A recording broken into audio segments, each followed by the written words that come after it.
Hello and welcome to Cutting Words. I'm Brad Thompson and today, Unearthed Arcana Playtest 7. The Wizard, the final class in this playtest packet to look at. We've done videos covering the weapon masteries, the spells and rules updates. We've covered the Barbarian, the Fighter, the Sorcerer, the Warlock, and now finally we're up to the Wizard. The Wizard, the Master of the Arcane. We're going to get that up, we're going to take a look and see what's the latest with the Wizard. And then, just in the nick of time, because the playtest feedback form, which is available on dndbeyond.com, will be opening up next day or two, so December 21st, American time. And then you'll be able to give Wizards your feedback, let them know what you think of this playtest packet. I believe there's maybe 2 more iterations left before they kind of lock it down and move on to other aspects of the game to look at tweaking for the 2024 book update releases coming next year. Alright, without further ado, let's get up the Wizard. Alright, we have the Wizard here. Primary ability score, Intelligence, of course. The Premier, I guess technically the only Intelligence class in the game. Player's Handbook. Artificer being a separate kind of expansion class, I guess you could say. Alright. Wizard, what we got? So we've got this is the handy in the table of all their class features. Their spell progression and cantrips and all that all looks the same. We've got Arcane Recovery back at level 1. Spellcasting there, looks like a Scholar. New feature at level 2. Subclass kicking out in level 3 now, as all subclasses do. Let's see. Memorize spell? Okay. Oh, it's pretty standard. Okay, let's scroll through and have a look. See what's changed. Got the changelog here. Arcane Recovery returns level 1. Woohoo. Spellcasting now allows you to change a cantrip when you finish a long rest, incorporating the functionality of the cantrip formulas feature in Tasha's Cauldron of Everything. This feature also returns to using the Wizard spell list, and the total number of spells prepared has increased since the last playtest. Oh, wonderful, you can have more spells prepared. Excellent. And Wizards got their own exclusive spell list again. Now they're sharing this arcane list with lesser classes. Wizards have the most spells. They return triumphant to the 2014 spell lists there. Wizard's spellbook is absorbed into the spellcasting feature. Alright, so right up on the spellbook there. Scholar replaces Academic at level 2, and it offers expertise in one skill chosen from a list. Ooh. Alright. Memorize spell is now a feature rather than a spell. It allows you to prepare a spell that you don't already have prepared. Modify spell and create spell are gone, thank goodness, because they were a bit ridiculous and I struggle to balance, I feel there, so I'm glad they're gone. Novel idea, but hey ho. Spell Mastery returns to level 18. In addition, the chosen spells must have casting time of an action. You always have them prepared, and you can change one of them whenever you finish a long rest. Allowing at-will casting of non-action spells such as Shield was too powerful. Though at level 18 upwards, I mean, isn't everything just ridiculous anyway? Who cares? But sure, I can understand that. Shield is pretty good. Signature Spells returns to level 20. Alright. Creating a Wizard. So you got your D6 at dice still. You got your proficiency in intelligence and wisdom saving throws. You got your choose 2 skills between Arcana, History, Insight, Investigation, Medicine, and Religion. Weapons, simple weapons there, and no tools, no armor training, of course. Alright. Alright, so level 1 you get Arcane Recovery. You've learnt to regain some of your magical energy by studying your spellbook. When you finish a short rest, you can choose to expend the spell slots to recover. Spell slots can have a combined level that is equal to or less than half your wizard level rounded up, and other slots can be level 6 or higher. Which I think is higher, I think in 2014, the current version it's level 5 or higher. Pretty sure?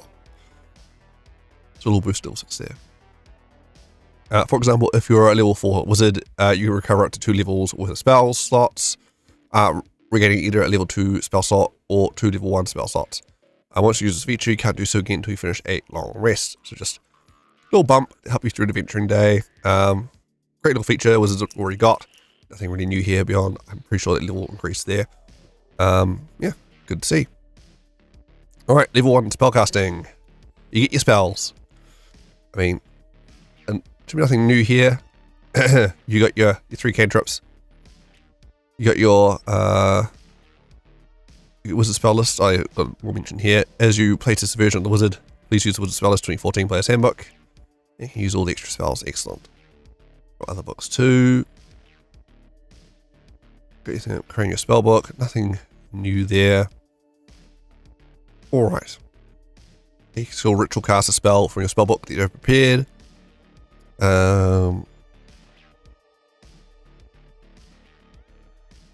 Copying and replacing, that all seems the same. Alright, on to level 2.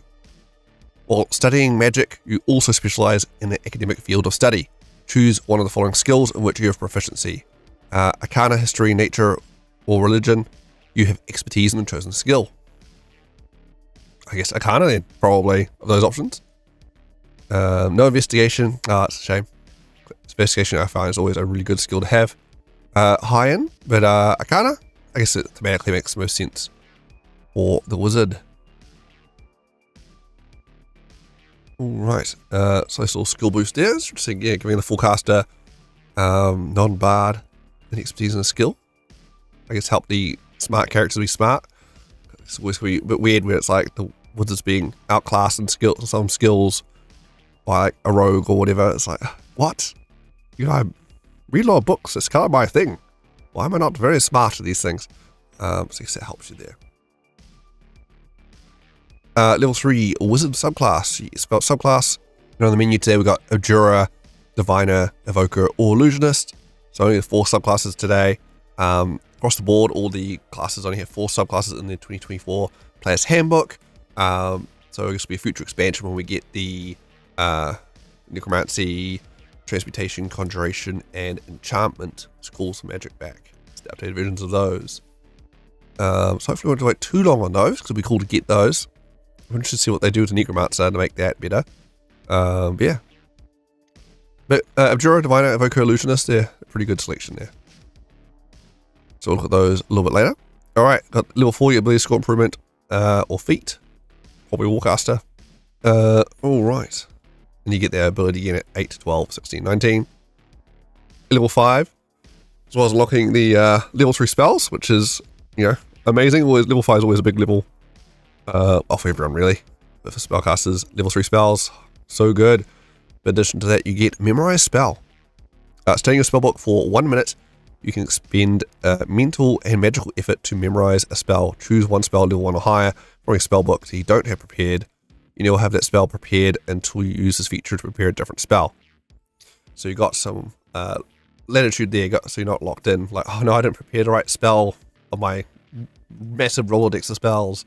I didn't prepare the right spells that we need for this niche scenario. You know, spend a minute and swap out a spell.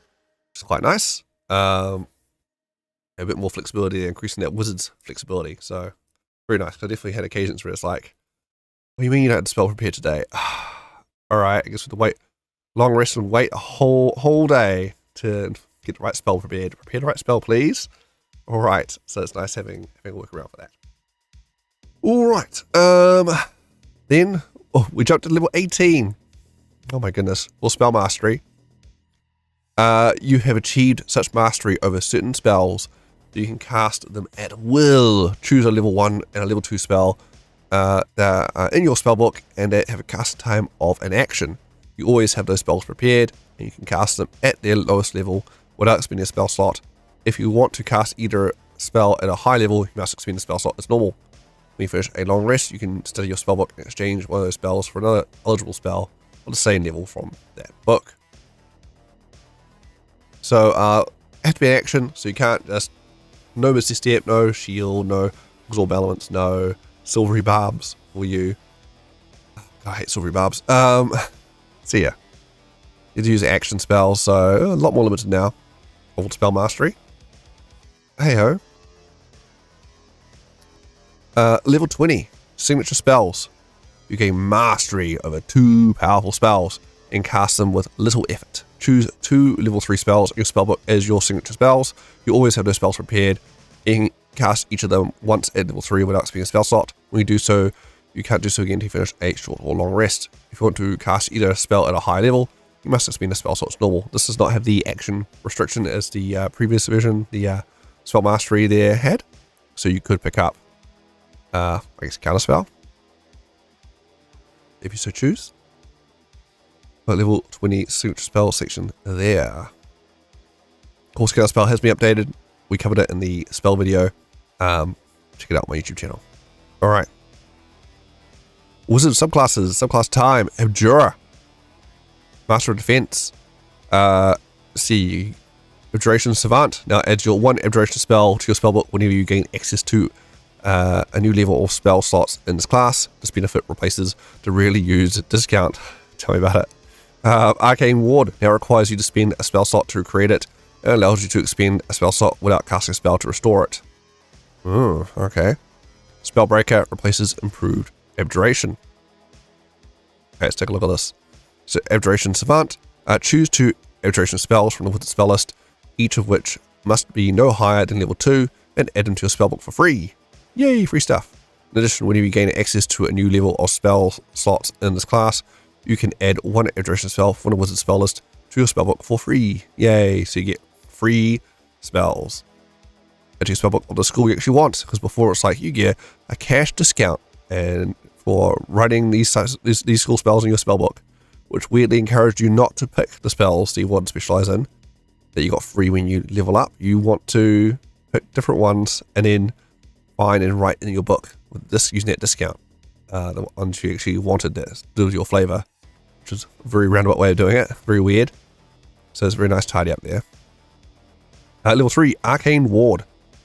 You can weave magic around yourself for protection when you cast an Abjuration spell with a spell slot. You can simultaneously use a strand of spells and magic to create a magical ward on yourself that lasts until you finish a long rest.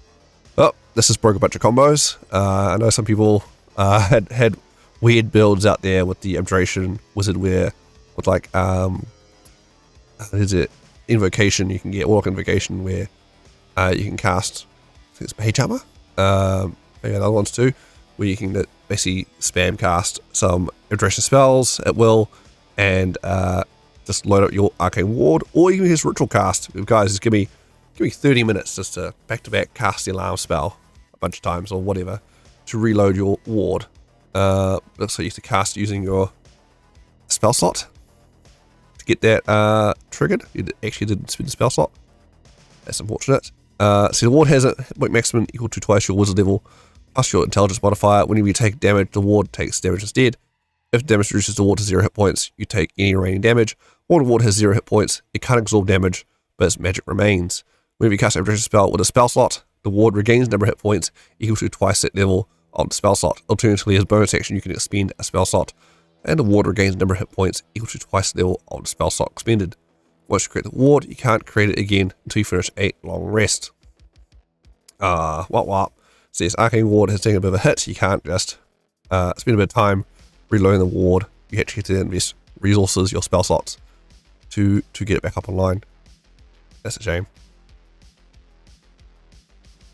But yeah, so Arcane Ward's just a passive ability where we just get a bit more hit points from it. Yay, effectively. Alright, level 6, Projected Ward. When a creature that you can see within 30 feet of yourself takes damage, you can use your reaction to cause your Arcane Ward to absorb that damage. If this damage reduces the ward to 0 hit points, the warded creature takes any remaining damage.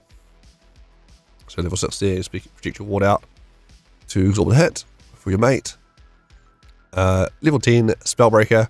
You always have the spell magic spell prepared. You can cast it as a bonus action. Ooh. And you can add your proficiency bonus to its ability check. That's nice. So before it helped with counterspell as well, but they reworked counterspell, so there's no ability check required in that anymore. It's a saving throw, so won't affect that. But you get the spell magic still, and it's a bonus action with that. And you still get proficiency bonus added on too. Cool. Level 14, spell resistance. You have advantage on saving throws against spells, and you have resistance against the damage of spells. No change there. That's the Abjurer, should I say. Yeah. It's okay. I always found Abjurer. I played Abjurer for a little bit. I swapped out the subclass eventually because players didn't want to wait around for me to reload my ward all the time. Let me just ritual cast a few times, guys. No, you don't want to wait. Alright. And yeah, it's quite defensive and it was fine. But I didn't find there was anything particularly to write home about. I was like, it was fine. However, the Diviner, on the other hand, Diviner is amazing. Alright. Divination Savant. Now add your 1 divination spell to your spellbook whenever you gain access to a new level of the spell slots in this class. This benefit replaces the really used discount. Third Eye is now bonus action rather than an action. It allows you to cast a See Invisibility spell instead of having to choose between seeing the invisible or seeing into the ethereal plane. Finally, the incapacitate condition no longer shuts this feature off. Alright, so level 3 Divination Savant. So choose 2 divination spells from the Wizard spell list, each of which must be of no higher than level 2. Add them to your spellbook for free. In addition, whenever you gain access to a new level of spell slots in this class, you can add 1 divination spell from this Wizard spell list to your spellbook for free. Woo, free stuff. Level 3 Portent. Glimpses of the future begin to press in on your awareness. When you finish a long rest, roll 2 d20s and record numbers rolled. You can replace any d20 test made by you or a creature that you can see with one of these foretelling rolls. You must choose to do so before the roll. You can replace a roll in this way only once per turn. Each foretelling roll can be used only once. When you finish a long rest, you lose any unused foretelling rolls. I really like this ability. I ran a whole campaign for a Divination Wizard before, all the way to level 20. I definitely found the waiting around though for like, I'm gonna make a roll now. Pause, look at them. I'm gonna roll now. Okay, cool. Roll can be a bit annoying, like that timing, because you don't be too quick. So they go, whoa, I just gotta use my ability, you know. So you can't want to pause all the time. If you want to force this whole, you have to replace it for your roll. You have to be onto it. Oh, it's kind of a bit back. It can be a bit annoying. I ended up just going, you know what? You can use it after I roll, whatever. I roll the die. You want to use it? Change that roll, whatever. It made it better, obviously. So like you can swap my crits or whatever. But it's like 2 of them and eventually 3 a day. It was fine. It made it stronger, but I felt it just made the game flow a lot faster. So, you know, at the end of the day, it's what everyone finds fun and enjoyable, right? And yeah, so you did a tricky balance that one. Because yeah, we're swaying around, going, ooh, use your ability or not? Ooh, a bit annoying. But it was a lot of fun, Portent. I've even used a same campaign. I had a baddie wizard divinationist, so I was swapping out their roles. They're like, what? And we'll combat, because it's not obvious or anything, right? So you just like go, hey, by the way, you got an attack person, cool, you actually rolled a 1? What? What do you mean? Where's it coming from? That wizard across the room there. You know, and then there's a bit of I think a divinationist off with like, I swapped the dice to this. No, I didn't swap the dice to this then. So it was a bit amusing there. Really like divinationist. Alright, level 6, Expert Divination. Casting divination spells comes so easily to you that it expends only a fraction of your spellcasting efforts. When you cast a divination spell at level 2 or higher, using a spell slot, you regain 1 expended spell slot. The spell slot you regain must be a level lower than the spell you cast and can't be higher than level 5. So a cute little ability here to encouraging you to use your divination spells and won't hurt your resources, because you do get some spell slots back. Good fun there. No change. Level 10, the Third Eye. You can increase your powers of perception. As a bonus action, you can choose one of the following benefits, which lasts to start a short rest or a long rest. You can't use this feature again until you finish a short or long rest.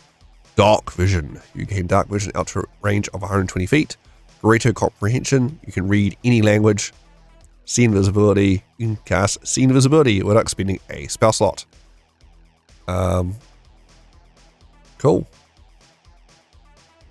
Yeah, for level 10 ability, it's like, hold on. So, level 10 feature, you can have Dark Vision. Alright. Have that You might already had that already though. Depending on your species, or maybe you bought some goggles. It's quite cheap. Or you have you can read any language, or you can just crystal cast comprehend languages. You are a wizard. Quite easy to do. Or you can see invisible. You can cast a see invisibility spell, which, I mean, it says your spell slot, I guess. You've already got it. Yeah, actually, hold on. So see invisibility, I assume it's a divination spell. So your spell slot. Casting spells comes so easy to do. When you cast a divination spell at level 2 or higher using a spell slot. Okay, using a spell slot. Yeah, they've added that spell slot text there everywhere, haven't they? Make sure no loopholes. All closed. Gotta say otherwise. Free casting invisibility. Get some spell slots back. No, never mind. Alright. Carry on. Design note. Invisible condition. 2014 version of the invisible condition contained an unintentional loophole. In some circumstances, that allowed an invisible creature to benefit from the condition even when someone could see the creature. The version of the condition in the rules glossary closes that loophole. Yeah, I mentioned this in my rules video as well. Weird, isn't it? Because I'm sure Jeremy Crawford on multiple occasions has said that wasn't a loophole. It was you know, an intentional design. That's what it was meant to work. We meant it that way. But now they're gone. No, it's a loophole. We actually get rid of it. Whatever. I'm glad they're changing it because yeah, it made no sense. And pretty much all my games we've always played it. That if you can see the invisible creature, you're not benefiting from invisibility. Sorry, we can see you. What are you talking about? Anyway, level 14, Greater Portent. The visions in your dreams intensify and paint a more accurate picture in your mind of what is to come. Roll 3d20s for your portent feature rather than 2. Also a lot of fun with the when having a divinationist in the party. I mean, you can technically do this for any character, but definitely on brand, on theme for the divinationist wizard. Running up little dreams, or running little dream scenes for the player. Giving information, we're delivering plot and information to them to experience and then roll, share up with the other players. It's quite fun. Yeah, do a little write up and hand them, here's a dream you had, interesting dream, with some stuff going on, or even running a dream scene, be it with the players involved at the table, taking on dream versions of their characters or different characters, or just one-on-one with the player. It's a lot of fun. Good way of delivering a plot in the game. All right, Evoker, like explosions. So we've got the design notes for the Evoker here. All right, Evoker Savant now adds 1 evocation spell to your spellbook whenever you gain access to a new level or spell slots. In this class, this benefit replaces your rarely used discount. Potent Cantrip. Moves to level 3. This change gives the Evoker a feature that can be enjoyed regularly. And Sculpt Spells moves to level 6. Few spells at lower levels benefit from it. At level 6, it can benefit many iconic spells. Okay, so we had some swap around of features here. We'll take a look at. So first, level 3, Evocation Savant. Choose 2 evocation spells from the wizard spell list, each of which must be no higher than level 2 and add into the spellbook for free. In addition, whenever you gain access to a new level of spell slots in this class, you can add 1 evocation spell from the wizard spell list to your spellbook for free. Level 3, Potent Cantrip. So this used to be a level 6 feature. They've now swapped it. So Sculpt Spell as Potent Cantrip is swap positions. So Potent Cantrip is your damaging cantrips affect even creatures that avoid the brunt of the effect. When you cast a cantrip at a creature and you miss with the attack roll, or the target succeeds on a saving throw against the cantrip, the target takes half the cantrip's damage, if any, but suffers no additional effects from the cantrip. Alright, and level 6 is Sculpt Spells. You can create pockets of relative safety within the effects of your evocations. When you cast an evocation spell that affects other creatures that you can choose a number of them equal to 1 plus a spell's level. Chosen creatures automatically succeed on their saving throws against the spell and take no damage if they would normally take half damage on a successful save. So there's swap positions, which I really like, because lower level using cantrips more often, and higher level, when you actually finally got Fireball level 5, you actually use Sculpt Spell, because before that, Burning Hands? What are you doing in Sculpt Spells at lower level anyway? So you got features that are more relevant at the appropriate levels now, which makes a lot more sense. I really like it. Alright. Level 10, Empowered Evocation. Whenever you cast an evocation spell from the wizard's list, you can add your intelligence modifier to 1 damage roll of that spell. Or damage boost there. Level 14, Overchannel. Real fun one, this one. You can increase the power of your spells when you cast a wizard spell with a spell slot on levels 1 through 5 that deals damage. You can deal maximum damage with that spell on the turn you cast it. The first time you do so, you suffer no adverse effect. If you use this feature again before you finish a long rest, you take 2d12 necrotic damage for each level of the spell immediately after you cast it. This damage ignores resistance and immunity to damage. Each time you use this feature again before you're finishing a long rest, necrotic damage per spell level increases by 1d12. Limitless power! So it's quite cool there. Very Emperor Palpatine vibes. The Overchannel feature, I really like it. Alright, Illusionist. Great illusions. Right, got Illusionist Savant. Now adds 1 illusion spell to your spellbook when you gain access to a new level of spell slots in this class. Benefit replaces the rarely used discount. Malleable Illusions is now a bonus action rather than an action. Illusionary Self can be reused by expending a spell slot a level 2 or higher. Illusionary Reality has been clarified, noting that it can't deal damage or give any conditions. Alright, so level 3 Illusion Savant. Choose 2 illusion spells from the spell list, each of which must be no higher than level 2, and add them to your spell for free. In addition, when you gain access to a new level of spell slots in this class, you can add 1 illusion spell from the spell list, wizard spell list, to your spellbook for free.